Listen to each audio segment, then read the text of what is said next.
Hello, bienvenue dans le podcast Entreprendre comme une queen. Si tu veux créer et développer une activité pérenne, abondante, qui sert tes clientes, ta vie et tes envies, sache que tu es au bon endroit. Je me présente, je suis Alima Pro. J'ai plus de 20 ans d'expérience en vente éthique. Mes spécialités sont le mindset et la relation à l'argent. Je permets aux entrepreneurs d'accéder à leur mode d'emploi pour créer un business sur mesure qui sert leur vie et leurs envies. Aujourd'hui, je te propose un nouvel épisode qui s'intitule 2025, la fin du coaching business. Alors non, évidemment, je ne vais pas arrêter mon business. J'aime tellement ce que je fais, tellement. Et pour moi, c'est vraiment une chance inouïe que j'ai de vivre de ma passion. Et je ne devrais pas dire une chance parce que je l'ai créée, cette chance. J'ai pris des décisions, j'ai traversé des grands inconforts, clairement. Donc je ne devrais pas dire que j'ai de la chance, clairement. Je devrais juste dire, je l'ai créée, cette chance. Et ça, c'est vrai. Et j'en suis convaincue. Et ça, je te l'ai déjà partagé dans un autre épisode. Tu le sais, je viens de très, très loin. Alors pourquoi j'ai intitulé cet épisode 2025, la fin du coaching business ? Bon, déjà parce que j'avais envie d'éveiller ta curiosité, évidemment. Et pas que. 2025, pour moi, c'est la fin du coaching business à l'ancienne, entre guillemets. C'est la fin du coaching business où on te vend une stratégie magique, où on essaye de te mettre dans un moule, dans une case, où on te vend un mode d'emploi magique, une recette successful qui, quand tu l'appliques, évidemment que ça va fonctionner. Ça a fonctionné un temps, ce genre de coaching business. Pour moi, ça n'a jamais fonctionné, soyons clairs. Les 2 premiers coachings dans lesquels j'ai investi, on a essayé de me mettre là-dedans et ça n'a pas fonctionné, clairement. Et j'ai eu des clientes, notamment cette année, qui sont rentrées dans mon accompagnement, qui n'avaient pas eu de résultats ou qui avaient eu très peu de résultats. Et chez moi, elles ont eu d'énormes résultats. Pourquoi ? Parce que justement, moi, je n'ai jamais essayé de faire en sorte que mes clientes appliquent une stratégie toute faite. Mon intention, c'est toujours que ma cliente trouve son propre processus de vente, qu'elle trouve la stratégie qui lui convient. Elle est sa propre stratégie, en fait. Et ça passe évidemment par le fait d'expérimenter. Je partage mes essais, mes tests, et ça j'en fais très souvent. Je sors très très régulièrement de ma zone de confort, donc je sais ce qui fonctionne pas bien. Et puis je précise toujours que ça fonctionne bien pour moi, ou que ça fonctionne pas bien pour moi, etc. Mais encore une fois, c'est le fait d'expérimenter qui va faire que ça va fonctionner. Et pourquoi c'est plus pérenne, ce modèle de coaching business où on te vend une méthode miracle à appliquer en 2 mois, 3 mois, où à la fin, tu es censé faire 10 cas par mois, 100 cas par mois, des lancements, waouh, extraordinaire. Parce que, pour moi, on se trompe. En fait, la vente, ce n'est jamais vraiment la vente. Une expansion, ce n'est pas juste, c'est pas la suite logique de j'ai fait A plus B plus C et puis ça a fonctionné. C'est vraiment un travail intérieur. Et c'est pour ça que moi, je travaille beaucoup la reconnexion à soi. Pourquoi c'est fini aussi ce coaching business qui te dit voilà comment il faut que tu fasses. Et si tu fais ça, ça va fonctionner. Si tu fais pas ça, en gros tout s'arrête. Ce qui est complètement faux. Parce que c'est aussi un business où on a vu beaucoup d'entrepreneurs s'épuiser. Ces 2 dernières années, je suis des très gros comptes. J'ai vu des entrepreneurs faire des burn-out, frôler les burn-out, dire j'arrête tout, je ferme des gros programmes, ou c'est compliqué, je suis en PLS, etc. J'en ai vu passer un paquet. Parce que justement, à un moment donné, il faut oser sortir des sentiers battus. Il faut oser sortir des recettes qu'on connaît. Et je vais te donner mon exemple. L'année dernière, j'ai fait plus de 100K, plus de 100 000 euros de chiffre d'affaires, avec une méthode, avec un processus qui est le mien. J'ai vraiment trouvé mon processus de vente, ça a été magique. Parce que je le cherchais depuis un moment. Et clairement, mon activité fluctuait énormément avant que je le trouve. Et mon chiffre d'affaires n'était pas fou. Et de trouver mon processus de vente, ça a été juste incroyable parce que je me suis mis à vendre encore et encore et encore. Sauf que le processus de vente, en fait, c'est top, j'en ai trouvé un. La bonne nouvelle, c'est qu'il en existe plusieurs. Puis à un moment donné, si on veut scaler, ça peut être intéressant aussi d'essayer autre chose. Puis moi, j'essaye aussi des choses parce que plus j'essaye de choses, plus je peux aussi emmener mes clientes à trouver leur propre stratégie au travers de mes expérimentations, leur proposer du choix, de la variété, de leur proposer une multitude de processus. Et donc, je me suis risquée à tenter d'autres processus cette année et ça a été juste fou. Ça a très bien fonctionné. Donc, l'année dernière, j'ai fait que de l'organique, c'est-à-dire qu'il n'y a pas eu de publicité. Alors, il y a eu un test pub, mais qui n'a pas donné de résultat. C'était un test pub sur un freebie où je voulais déclencher des appels découvertes, mais ça n'a pas fonctionné. Donc, l'année dernière, on a vraiment fait. Je dis on parce que, à l'époque, l'année dernière, j'avais juste une personne qui me faisait 2 posts par semaine, qui est devenue ma bras droit cette année. Mais clairement, j'ai fait de l'organique, quoi. Vraiment, j'ai fait de la connexion pure, basique, et je vais 100 cas comme ça sans m'épuiser. Par contre, c'est sûr que si je voulais scaler, si je voulais aller plus loin, il fallait que j'expérimente d'autres processus. Et c'est aussi ça, être entrepreneur, c'est ne pas lâcher quand ça ne fonctionne pas. Puisque la pub, typiquement, j'avais même essayé par moi-même il y a quelques années quand j'étais coach de vie. J'avais pas eu de résultats. J'ai resté avec une agence l'année dernière, j'ai pas eu de résultats. Et puis cette année, j'ai retenté. Et là, ça a été juste fou. Et c'est pas parce que ça a été fou pour moi que ça va être fou pour vous. Et puis vraiment, j'ai cette préconisation pour les gens qui veulent tester la pub il y a une base, c'est de savoir vendre. Et puis aussi de faire le travail intérieur parce que quand vous prenez quelqu'un, que ce soit une coach, que ce soit une formatrice, que ce soit quelqu'un qui vous fait la pub, que ce soit une community manager, le plus important, vraiment, c'est avant tout ça, de savoir comment vous vendez, d'avoir une stratégie, d'avoir des offres qui sont alignées, d'avoir un positionnement qui est clair. Parce que toutes ces personnes, elles ne pourront pas faire ça à votre place, clairement. Et je repars là-dessus parce que moi, je me souviens, j'ai eu une community manager dès que mon activité commençait à un peu décoller, ma 2e année. Et puis, clairement, il ne s'est rien passé, à part que j'ai jeté 1 500 € par les fenêtres, entre guillemets, et que j'ai une baisse de mon chiffre d'affaires même à ce moment-là. Et en fait, c'est pas de sa faute à elle, c'est de ma faute à moi, clairement. Parce que je suis allée trop vite, et puis parce que surtout, j'avais plutôt besoin de prendre un coaching business, j'avais plutôt besoin de trouver mon processus de vente que d'aller travailler ma communication, quoi. En fait, je vois beaucoup cette problématique-là au niveau des entrepreneurs, c'est de ne pas prendre les choses dans le bon ordre. Si on ne sait pas vendre, il faut apprendre à vendre. Si on n'a pas trouvé son processus de vente, il faut trouver son processus de vente, en fait. Si on n'est pas aligné avec nos offres, il faut travailler l'alignement avec ses offres. Aller faire de la pub alors que je ne sais pas vendre, ça n'a aucun intérêt, puisque la personne qui gère la campagne ne pourra pas vendre à notre place. Aller prendre une CM alors qu'on ne sait pas vendre, la CM ne vendra pas à notre place. Aller travailler sa com alors qu'on a par exemple des problématiques dans notre relation à l'argent, ça n'a pas de sens en fait. Aller se former encore et encore, et je l'ai fait. Mes 2 premières années, je me suis essentiellement formée. J'ai beaucoup investi dans des formations, des petits coachings par-ci par-là, mais clairement, voilà, les gros budgets que je mettais, c'était dans la formation. Aujourd'hui, soyons clairs, la moitié des outils et des techniques ne me servent pas. Pourquoi ? Parce qu'en fait, je cherchais juste ma légitimité. Et ce qui me l'a apporté, cette légitimité, ça a été de faire, d'être dans l'action et d'oser me questionner, d'avoir des personnes aussi qui m'ont aidé là-dessus, sur me poser les bonnes questions, faire le travail intérieur et prendre confiance en moi. Donc je reviens, je m'égare. Bon, vous devez avoir l'habitude, pour ceux qui écoutent souvent mes podcasts, voilà, je suis comme ça. J'ai accepté chez moi ce côté où ça part dans tous les sens. Globalement, les autres comprennent et c'est quand même l'essentiel. Donc pourquoi je disais 2025, le coaching business c'est mort ? Parce que je suis convaincue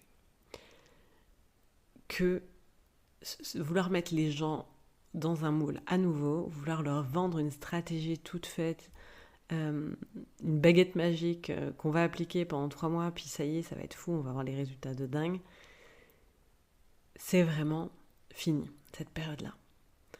Parce que je suis convaincue qu'en 2025, et ce sera encore plus le cas en 2026, en 2026 vous direz « Ah, Halima avait raison », et peut-être que vous le pensez déjà, on va être encore plus dans le retour à soi, la reconnexion à soi, ce que moi je propose finalement depuis 5 ans, j'en suis tellement convaincue, sur ce travail intérieur, sur ces croyances qu'on change, et notre extérieur est toujours ce reflet des croyances intérieures, sur trouver son propre mode d'emploi, sur trouver son propre mode de fonctionnement.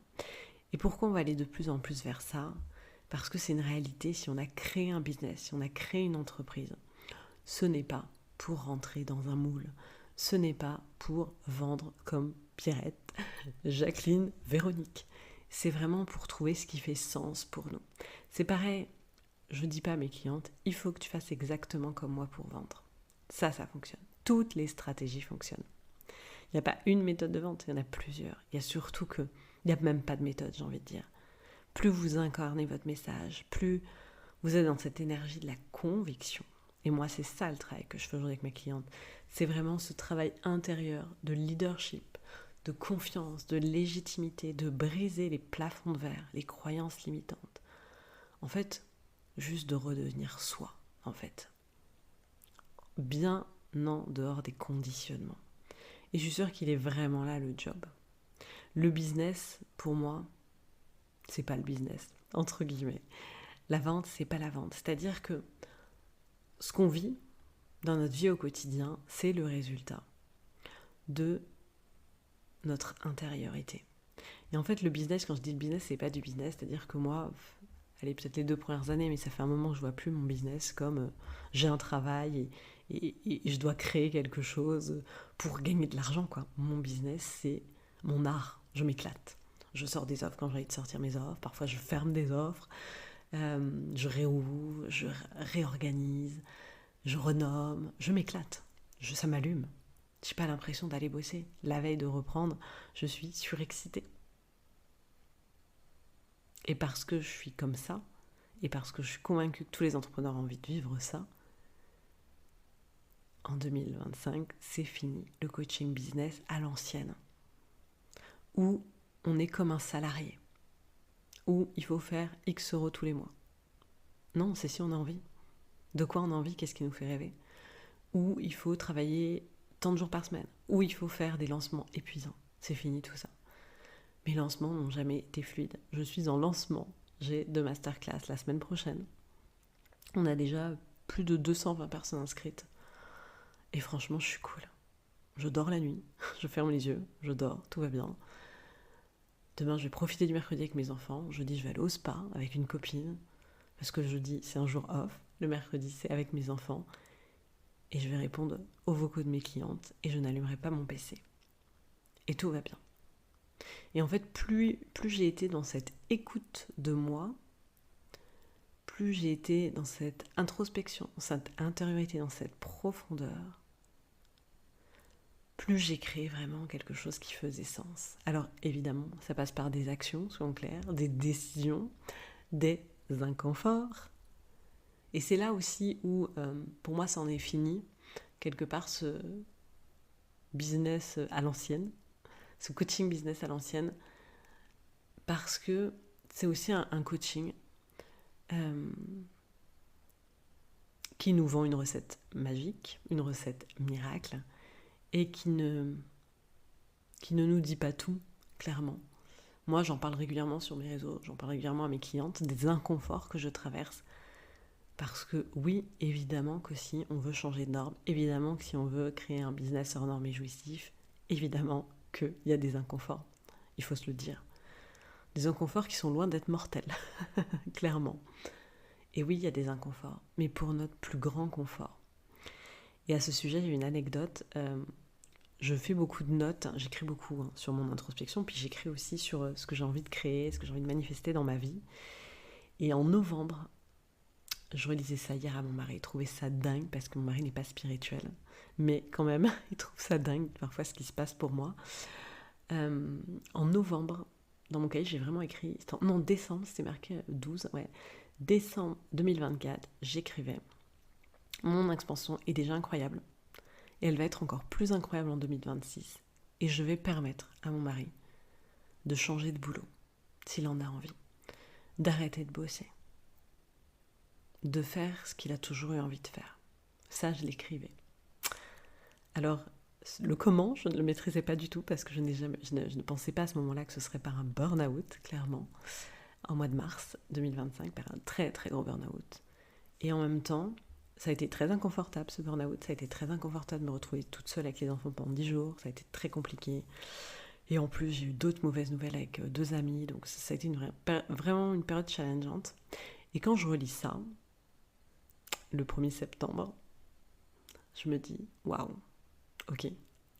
Alors j'avais pas imaginé que ce serait comme ça, qu'il arrêterait ce boulot, qui le bouffait clairement. Et en même temps, quelques mois après, je me dis, waouh, je l'avais écrit, c'est arrivé. J'ai lâché le comment. Et puis l'abondance, elle est là. Et puis aujourd'hui, je peux soutenir ma famille. Aujourd'hui, je peux prendre le temps de la réflexion. Je pourrais même arrêter de bosser s'il avait envie.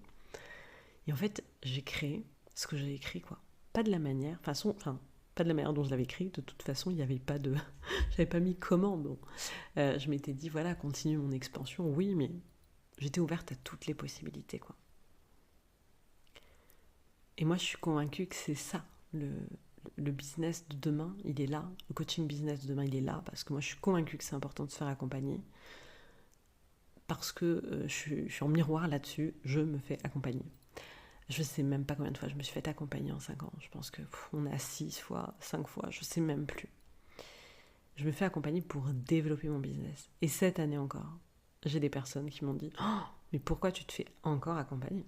T'as des expansions incroyables, tout va bien. » Ouais, je le fais parce que je sais que je suis ma propre limite.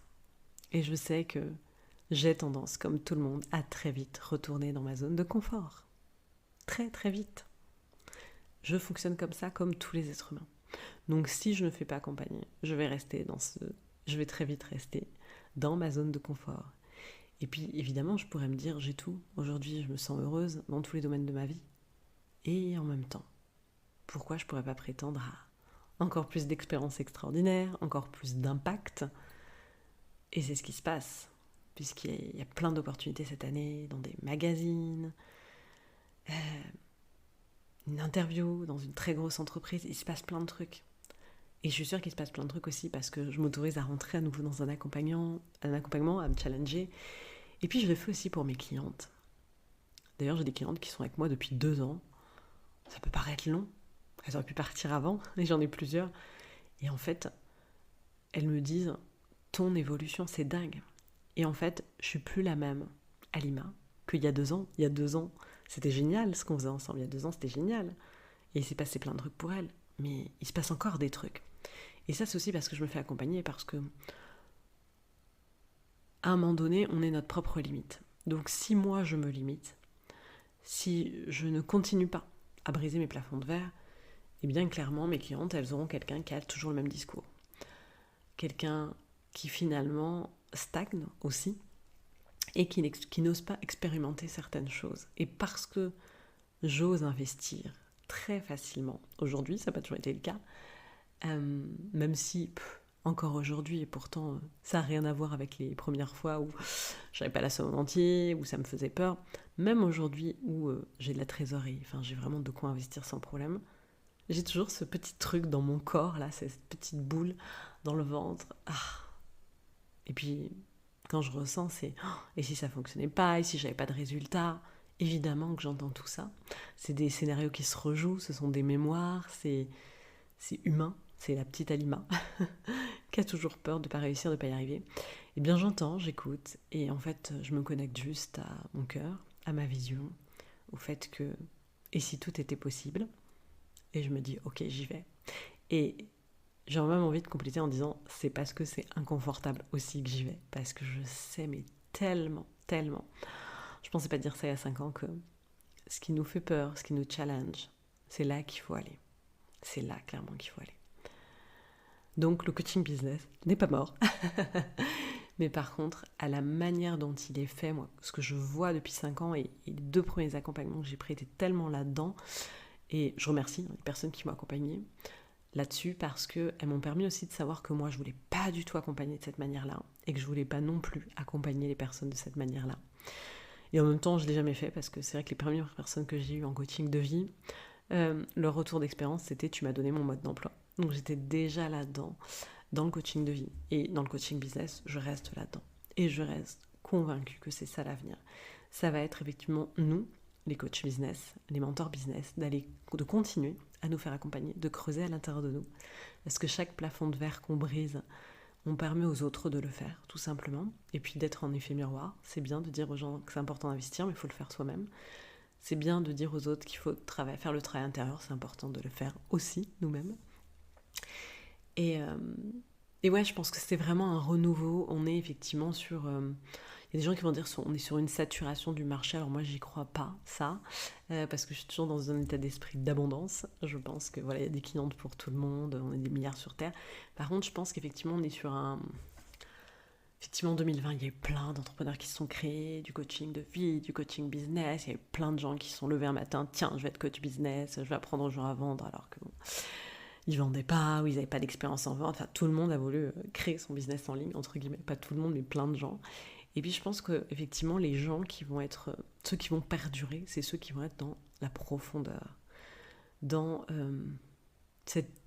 vraiment cet équilibre entre pas trop non plus, pas trop spirituel entre guillemets, mais qui vont être dans cet équilibre entre, finalement, moi c'est là, j'ai trouvé mon équilibre, j'ai été à un moment donné très dans le spirituel, au tout début j'étais trop terre à terre, j'ai trouvé vraiment un équilibre pour moi et pour mes clientes dans ce côté spirituel, la reconnexion à soi, le travail sur les croyances, les blocages, un côté spirituel qui est quand même ancré, qui est là, on a besoin de se reconnecter à nous, au champ des possibles, au fait que tout est possible.